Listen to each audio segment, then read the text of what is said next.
તો અમદાવાદના વિરમગામ શહેરમાં પણ ધોધમાર વરસાદ વરસ્યો છે। વરસાદી માહોલ વચ્ચે શાક માર્કેટમાં જ પાણી ભરાઈ ગયા। વરસાદી પાણી ભરાતા વેપારીઓને હાલાકી પડી રહી છે। ગંદકી અને પાણી ભરાતા વેપારીઓ અને ગ્રાહકો ત્રાહિમામ પોકારી ઉઠ્યા છે। ગ્રાહકો વેપારીઓ ગંદકીમાંથી પસાર થવા માટે મજબૂર બન્યા છે। પાણી અને ગંદકીનો નિકાલ ન થતા તંત્ર સામે રોષ જોવા મળી રહ્યો છે। છેલ્લા 2 દિવસથી સતત અહીં વરસાદી પાણી ભરાયેલા છે।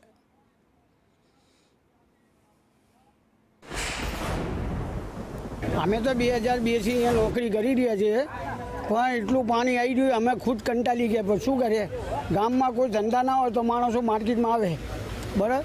બાકી ગામમાં ધંધા હોય તો માર્કેટમાં કોણ આવી મજૂરી કરે?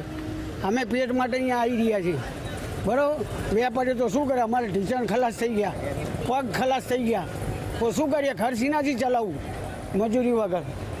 કોઈ પાણી વ્યવસ્થા કરતા નથી? કોઈ કરતા નથી। કેટલી મિટિંગો થાય પણ કોઈ વ્યવસ્થા થતી નહીં। છેલ્લા 10 વર્ષથી હું જોઈ રહ્યું કે માર્કેટની પોઝિશન પાણી આ જ રીતની જ રહેશે। કોઈ સુધારો કે વર્તન, કોઈ પરિવર્તન લાવતા નથી।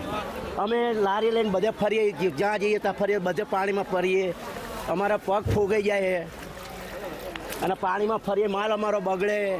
પાનો કોઈ સુધારો કોઈ કરતું જ નથી અને વિરમગામમાં ચારે બાજુ પાણી ભરાય છે। છેલ્લા 24 વર્ષથી અમે અહીંયા પરેશાન છીએ। માર્કેટમાં પાણીની કોઈ સુવિધા જ નથી। આજે પાણીનો નિકાલનો કોઈ રસ્તો જ નથી। માર્કેટ ઊંચું લે તો જ પાણી નીકળે, બાકી માર્કેટમાં પાણી નીકળે કોઈ શક્યતા નથી। અને નગરપાલિકા દ્વારા કોઈ પાણી નિકાલની કોઈ વ્યવસ્થા કરવામાં આવતી નથી કે અહીંયાના વેપારી પણ કોઈ હલતા નથી।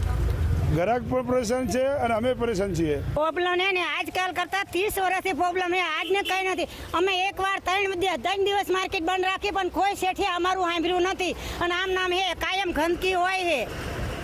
અમે આટલા ના અત્યારે હે ને ક્યાંક હમાણા પાણીમાં અમે શાકભાજી લઈને અમે નીકળીએ છીએ।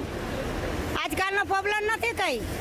લગભગ 30 જેદુની માર્કેટ બનાવી તેદુનો છે અને ગંદકી એમ નામ પડી હોય છે, કોઈ કચરો પણ હટાવતા નથી। અમદાવાદ ગ્રામ્ય વિસ્તારમાં સતત 2 દિવસથી રાત્રિ દરમિયાન વરસાદ પડી રહ્યો છે। આપ જોઈ શકો છો કે વિરમગામ શહેરના જે મુખ્ય શાક માર્કેટ છે ત્યાં પાણી ભરાવાની જે સમસ્યા છે તે પારાવાર મુશ્કેલીનો સામનો કરવો પડ્યો છે। નાના વેપારીથી લઈને મોટા વેપારીઓ જે છે તે ઢીચણ સમાણા પાણીમાંથી અત્યારે પસાર થવું પડે છે। સતત 2 દિવસ જે વરસાદી માહોલ છે, પરમ દિવસે 1.5 ઇંચ તેમજ ગઈકાલ રાતે 0.5 ઇંચ જેટલા જે વરસાદ ખાબોકાને કારણે ઠેર નીચાણવાળા વિસ્તારો જે છે તે વરસાદી પાણી ભરવાની સમસ્યા છે।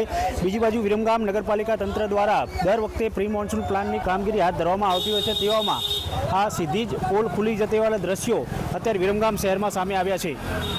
પિયુષ ગજ્જર, સંદેશ ન્યૂઝ, વિરમગામ।